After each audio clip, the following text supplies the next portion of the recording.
Your bathroom is one of the most expensive rooms to create in your house, and getting the layout wrong can make living there every day a bit of a pain in the ass.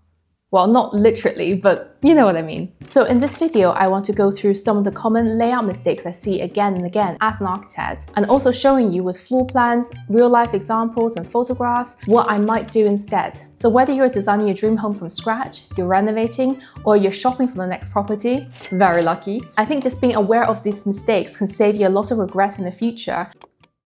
So mistake number one I see very often is making the bathroom way too prominent in your home. I mean, in a lot of homes, when you open the front door, you immediately see the bathroom door. Or you walk up the stairs and it's the first thing that greets you. I mean, sometimes it's even right next to the kitchen or the dining area. I mean, there's a reason why we avoid booking the seat next to the toilet on the airplane. Or, you know, when we go to a restaurant, we try to avoid taking the table that's next to the restroom. So why do we design our homes this way? So what can we do? Well, we should keep bathrooms out of key sight lines. Let's look at one example.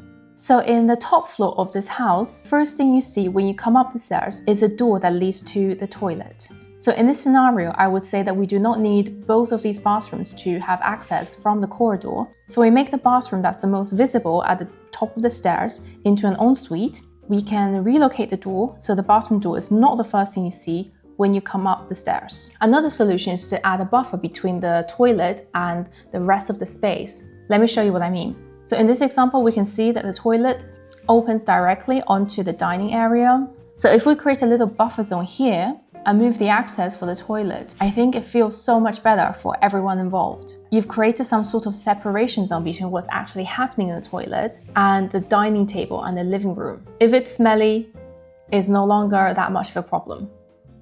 Mistake number two is putting the toilet in direct view of the door. Let's look at this super common layout. So you see here, the toilet sits front and center, perfectly aligned with the open door. And I think it's also not ideal that the bathtub is right next to the toilet. I don't think anybody really dreams of putting their head next to the toilet bowl while you're having a really relaxing bath. In this layout, I think a simple swap around would work. So this way, you open the door and you see a beautiful vanity sink instead of the toilet. And you can also relax a bit more in the bath knowing you're not going to get flushed in the face.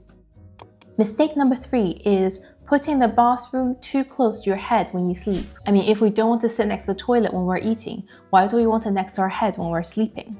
In a lot of en-suites, I see layouts where the bathroom door is placed directly beside the bed's headboard. No one wants to sleep with their head a meter away from the toilet bowl. Your bedroom is not a prison cell. It just causes a low-level discomfort from the noise, from the airflow, from the smell, or just the mental association. So before you build it, test out different bed and door positions. And if you have flexibility and you're designing from scratch, you can build in a buffer between the toilet and your bedroom. It doesn't necessarily mean you waste space by creating this buffer zone. If you're clever about it, you can make the same square footage feel much more functional and comfortable without feeling empty or echoey. And the ensuite now is so much nicer. You can have this freestanding bathtub next to the window, a his and hers double sink, and a walk-in shower and a toilet that's both in its own private spaces, and even a linen closet here.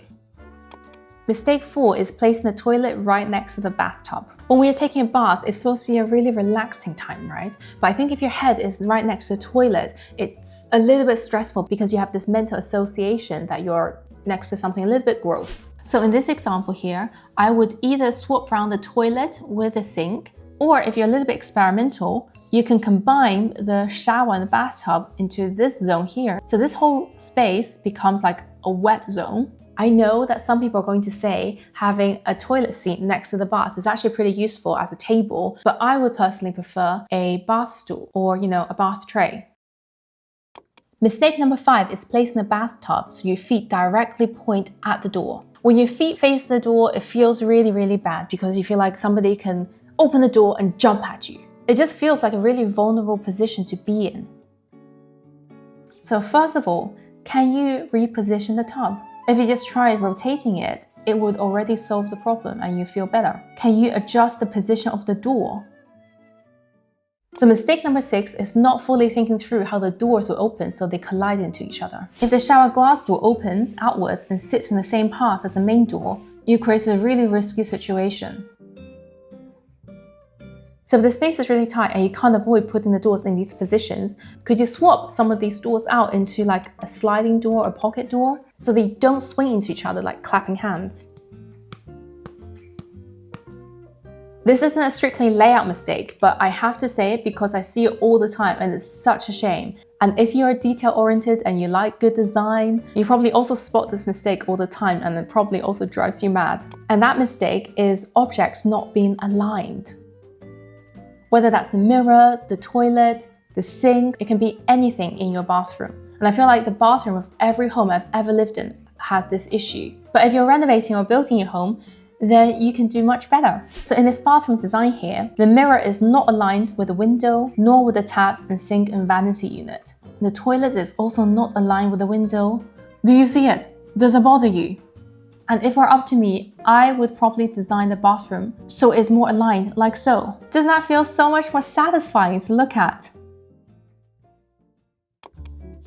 Natural light is not always a given in bathrooms, so if you have a window or natural light in your bathroom, it's a real luxury and you're super lucky. But I think sometimes people don't take full advantage of the window and the natural light they do have in the bathroom. So if you have a chance to really work through the bathroom layout and window placement in your home, I think it's worth asking yourself, how do you actually want to use your bathroom?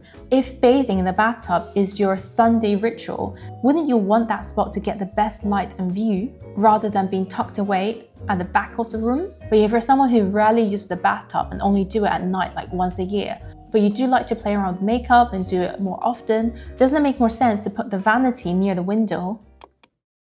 Mistake number 9 is assuming Jack and Jill bathrooms are a clever solution to your problem. So for those of you not familiar, a Jack and Jill bathroom is a shared bathroom that connects 2 separate bedrooms with a door from each side. The benefits are that 2 bedrooms can have the same access to 1 bathroom without needing to go out into the hallway. And it also saves on floor area and construction costs than building 2 bathrooms. But before you include one in your family home, really think about the use case. These shared bathrooms can work really well for young siblings, especially when their schedules are pretty similar and they get on with each other and their boundaries with each other are quite relaxed. But I think once you start dealing with teenagers, guests, because now it's been turned to the guest room, or just people with different schedules, lifestyles, comfort and hygiene standards, it can all start to get awkward. So I would say that Jack and Jill bathrooms are pretty efficient, but they do have specific use cases. So before you put one in, really evaluate whether it's the right layout solution for you. If you're wondering how I drew these floor plans and elevation drawings you see in this video, I've been using Rayon Design, who also happens to be the sponsor of this video. Since I found Rayon, I don't use any other software to draw my 2D concept drawings anymore, because it literally just saves me so much time. Let me show you some of their features. In Rayon Design, you can use the in-app library. They have thousands of elevation and top view, furniture and people blocks. You can just drag and drop onto your drawings. This is a massive time saver. I also love this feature where you draw the walls and it just like automatically trims and connects. It has a lot of very clever time-saving features like this. It also comes with a very sleek, clutter-free interface, which is very satisfying as someone who is very aesthetically inclined, and it requires no robust computer or long installation. You can work online from your browser anywhere. You can also create drawings in a whole range of details, from simple feasibility studies to schematic designs or very detailed millwork. And if you happen to be working on the same project with a colleague or a friend, you can also invite them to work on the same canvas. I'm so happy that I found them and I reached out to them and they decided to sponsor me because I use their software all the time, and I'm really happy to be paid to talk about it. It's also a lot more affordable than a lot of the legacy softwares. So if you're a designer, a student, or someone who needs to draw a good floor plan to, plan your home yourself, make sure to give it a try because it's free. I put a link in the description, so all you have to do is go down and click on it. So if you found this helpful, you might want to check out some of my other architectural design videos that are popping on the screen now. I like my videos and I hope that you also enjoy watching them, so go on, go click on them. Thanks, bye!